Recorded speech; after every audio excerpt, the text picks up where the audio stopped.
Hello guys, hello mga Shopee sellers. I'm CJ again, your accountant for today, and I will be teaching po yung 1701A for individuals who opted 8% tax rate. So 1701A ay solely for business or professional. Pero since Shopee sellers tayo, dito muna tayo sa ating business for purely for business. So disclaimer, the accountant is not all know basis. Sometimes we tend to forget or miss something. If so, please let me know in the comments.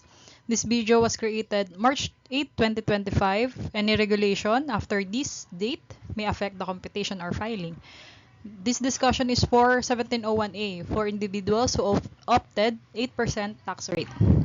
So what do you need sa ating pag-file na ating 1701A?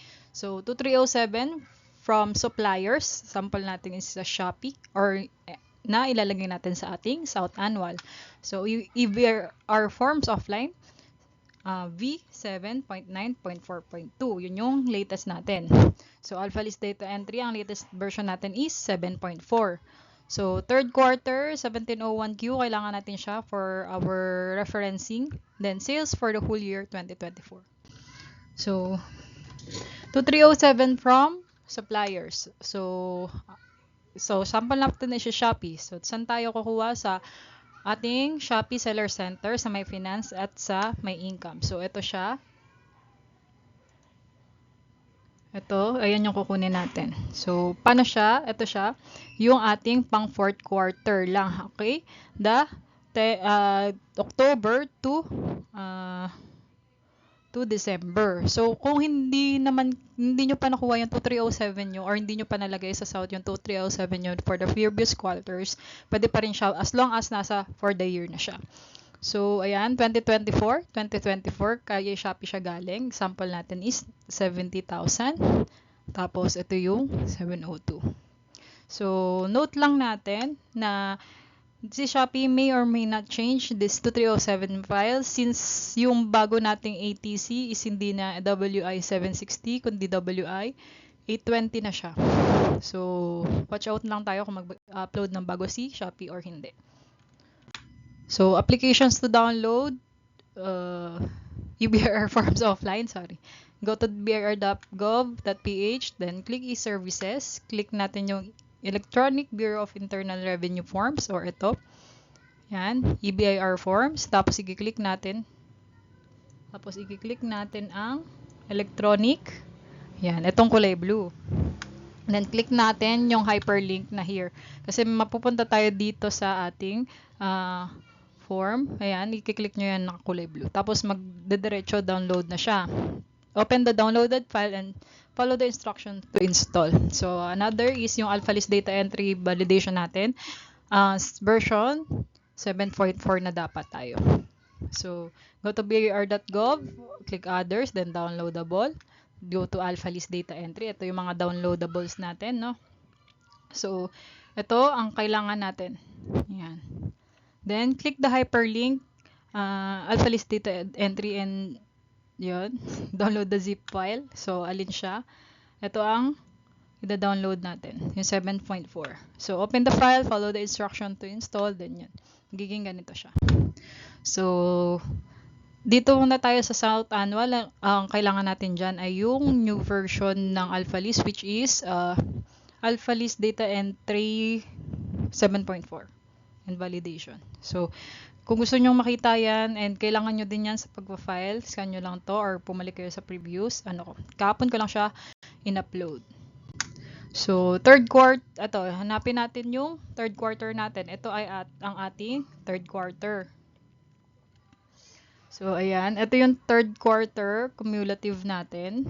Ayan. Andyan siya. Ilalagay natin siya dyan. Tapos, kukunin nyo yung sales natin kay Shopee na October, November, December. Sample lang tong mga to, 200.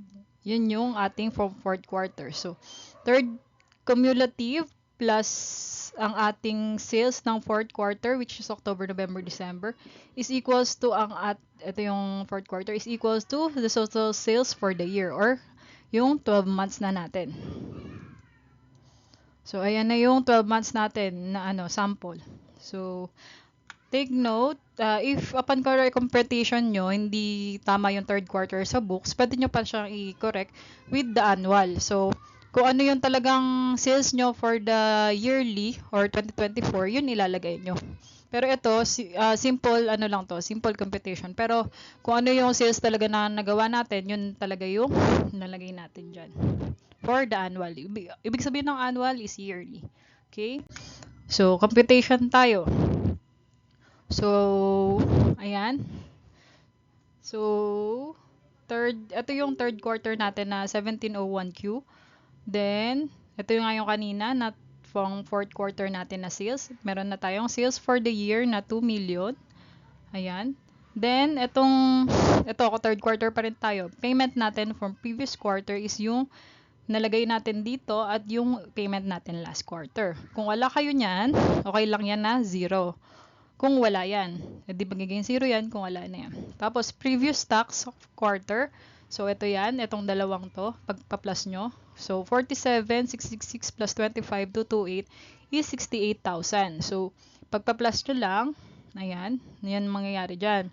So, ito yung mga tax credits natin, tax payments for the previous quarter, creditable tax previous quarter. So, ito yung mga previous quarter. Then, yung 2307 for this quarter is yung gagawin nyo sa South. Ito siya. Ayan. 7,163. Sample lang na naman natin, no? So, ganyan siya. Ayun yung computation natin. So, annual sales less allowable deduction kasi 8% tayo equals 1.8 million times tax rate natin. Dapat ang tax due or yung tax natin for the whole year is 147,540. Tapos may tax payment tayo na nung mga previous quarter, nung first, second, and third quarter, meron tayong 21,000. Yung 2307 natin from Shopee or kung saan naman is meron tayo nung previous quarter na 68 and yung ginawa natin sa South na 7,600. So, dapat ang magiging tax payable o kailangan nating bayaran for our annual is 50,000. So, kung wala ito, kung hindi kayo nagpapasa ng creditable tax, pwede nyo na akong 0 yan. 0. So, kung ito lang, ang ano nyo, okay lang yan. So, kung 0 or kung less than man yan, okay lang din yon. So, kung meron man kayo yan, mag-negative lang. And prepayment siya, ibig sabihin. Okay?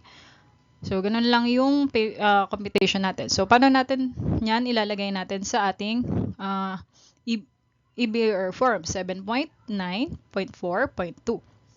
So, ganyan. Lagay mo lang yung details mo dyan. Mag-automatic naman yan kung dati ka na. Kung hindi pa, ilalagay mo lang yung details mo dyan. Yung pinaregister mo kay BIR. Okay? Tapos, pipiliin natin yung BIR form 1701A. Kasi nga, pag purely lang ito, hindi ito pwede sa mix. So, purely 8%. Okay? Kapag allowable, kapag itemized deduction ka, or graduated na itemized deduction is, 1701 lang. 1701 V 2018. Pero kapag pure ka, 1701A. So, fill up lang natin. Mapupunta tayo sa ating sa first page. So, ito yung first page natin. Always nyong babaguhin to. Kasi as experience, 2025 na siya. So, minsan nakakalimutan natin palitan. Dapat 2024 siya. So, kung first time filing natin to, no. So, short period ba to? No. Yan. Single proprietor, kasi ito naman yung didiscuss natin ngayon. Then, business income, 8% tayo. Ayan. So, meron siyang graduated rate dyan. Pero graduated rate niyan is for OSD lang. Hindi ko tulad ng itemized. So, yan. 8% muna tayo. Tsaka na yung graduated OSD. So, ayan. Lagay nyo lang dyan yung date of birth, citizenship. Ayan.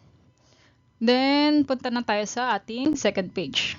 So, sa second page natin, kukunin ulit natin yung ating computation. So, ano nga ulit yung computation natin? Total sales less 250 times 8% is equals to ang tax due natin is 147. Tapos, may tax credits tayo. Ibig sabihin ng tax credits, pwede natin siyang ibawas sa ating tax due, which is 147. So, ang tax credits ko, kasi nagbayad na ako ng previous quarter, for the annual, meron ako nabayaran. Ito kasi, for the whole year na to, nababayaran. May nabayaran na ako ng previous quarter na 21,336. So, pwede ko siyang iles sa aking income tax for annual kasi nabayaran ko na siya. So, itong creditable tax previous quarter, mga kinuha sa akin ng aking supplier na dapat income ko pero winithhold nila o kinuha nila sa akin para ibabayad na agad sa ating sa BIR. Tapos, ayan, pares lang siya. So, ibig sabihin, ito yung mga tax credits, pwede ko siyang ibawas dito sa ating tax due. Again, annual ang pinag-uusapan natin yan. Hindi lang yan for quarter. Ibig sabihin, isang year of operation. So, ang total tax credits, ang mga nabayaran ko na is 97,000. Ibig sabihin, kulang na lang ako ng 50,146.92. Pero, i-round off yan mamaya ni BIR ko, kaya magiging 50,147 siya. So, ayan. Ito yung page 2 natin. Ayan, page 2. Dito tayo sa ating 8%. Hindi pa to, ha? Hindi pa tong 4.A. So, 4.B pa lang tayo. So, 8% income tax rate. So, again, total sales. Total sales natin is 2,094,000. Then, allowable deduction natin is 250. Sorry, ang ingay sa labas. So, allowable deduction natin is 250. Mahalaga yan na ilagay nyo kasi sayang naman, pang bawas din yan sa 8%. So, ayan, automatic compute siya. Tama naman yung pagka-compute natin. Nag-round off lang. Then, ayan, yung ating tax payment previous quarter, creditable first 3 quarters, and ang ating 2307 this quarter, 7,000. Ayan. Ayun, nawala na tuloy. Basta, ayun, ang tama ako na 50,000 ang ating tax due or tax over tax payable. Total payable natin is 50,000. Kung nag-negative man yan, ibig sabihin sobra pa kayo ng binayad. So, kaya overpayment. Pero ngayon ay sa sample natin ay tax payable tayo. Let me know kung gusto nyo na ang example is overpayment. Okay? Kung gusto nyo lang naman. So, ayan. So, ayun. Kung na-double check nyo na lahat, no? So, pwede na kayong mag-validate. So, validate natin to check all the necessary items in the form are okay to submit. So, kompleto na. Mag-validate na siya. Pag hindi, i-redirect ka naman niya sa inyong validation, sa inyong forms. Didirect niya kung saan yung kulay nyo, ganyan. So, ang edit na option, itong edit na option is for edit file after nating mag-validate. So, save without submitting pa lang. So, print, kung ipiprint natin yung file, and submit final copy kung ready na tayo na isubmit online yung ating form, 1701A. So, ayun lang. Note na make sure that the file is final before clicking submit final copy because you cannot edit the file after submission only. So, ang kailangan mo na lang, kung may nagkamali ka, i-amend mo na lang siya. Another file na siya ulit. So, ito yung email. Kung nasend mo na or naklik mo na yung submit email from ating EBIR forms offline. Yan. So, i-confirm yan na nakapagpasa ka na ng 1701E 12/2024. So, ayan. Next, send mo yung south.file to e-submission. So, meron na ako noon sa previous, sa kahapon na ginawa kong video. Nandun na lahat, south.file, isa-send, kung paano isa-send. So, tingnan nyo na lang dun. So, after ng e-submission natin ng .file, kailangan nyo din i-upload yung files to EAFS. So, gumawa din ako 3 months ago ng ating EAFS. Check nyo na lang, i-scan nyo na lang to or kung paano, or hanapin nyo na lang tong picture na to. Pero, note na yung ginawa ko doon ay quarter. So, ang gagamitin natin is annual. So, paano yung annual? So, annual, TY, then December, then 2024. Tapos automatic magge-generate na yung file name. So i-ano nyo lang yung file name, i-edit nyo lang na parehas ng file name to. Then makikita nyo naman yung ginawa ko na tutorial about EAFS. Okay? So, done na tayo. May app. So, i-refresh lang natin kung paano yung steps natin in filing our annual ITR. So, gather all informations and documents needed to file. So, ano yung mga information na doon? Total sales, 2307 natin fourth quarter, yung mga na-file mo na kasi may mga binayaran ka doon or mga 2307 last time. So, makikita mo yun. So, gather mo yung all information bago tayo or compute nyo na bago kayo mag-file para alam nyo na, ay, ito lang babayaran ko, bakit ganito yung lumabas. Ganun siya. So, file and submit using eBayar forms. Pwede yung computation nyo, pwede nyong ma-check kapag nakagawa na kayo ng file bago mag-submit na ating EBR forms offline to online. So, create ka ng south.file. Make sure that the creditable tax this quarter is same with south annual filing. So, ano-ano yung mga yon. So, ito yung ating 60A. Dapat same siya dito sa total natin na i-claim for our fourth quarter or for our annual. So, submit south file to e-submission. Then, pay necessary tax payable, if any. Then, yung all forms and emails to PDF, save all forms and emails to PDF, and then upload to EAFS. So, pati binayaran natin, kailangan natin i-submit. Pwede ninyo bakit tayo gumagamit ng EAFS? Para hindi na pumunta sa RDO natin, para hindi na tayo gumastos ng pamasahe, pagkain, ganyan. So, hindi na tayo magagastos ng time natin. I-upload lang natin sa EAFS. So, ayun lang, no? Marami siyang steps, pero kailangan natin siya. So, yung EAFS is for maipasa natin before going natin para hindi na tayo pumunta sa RDO. So, deadline filing and payment, annual ITR natin, or 1701, is on or before April 15. So, April 15 yan, mga calendar natin, calendar year end, sorry. So, attachments to the annual ITR can be submitted 15 days after the filing of ITR or submission deadline, whichever is later. So, laging ang later is April 30. Pero, kasi kailangan mo magpasa ng ITR on or before April 15. So, 15 days after April 15 is April 30. So, dapat may ipasa nyo na sa EAFS before April 30 para wala kayong maging problema sa submission. Kasi April 30 usually nagkakaroon ng problem si EAFS. Yun lang.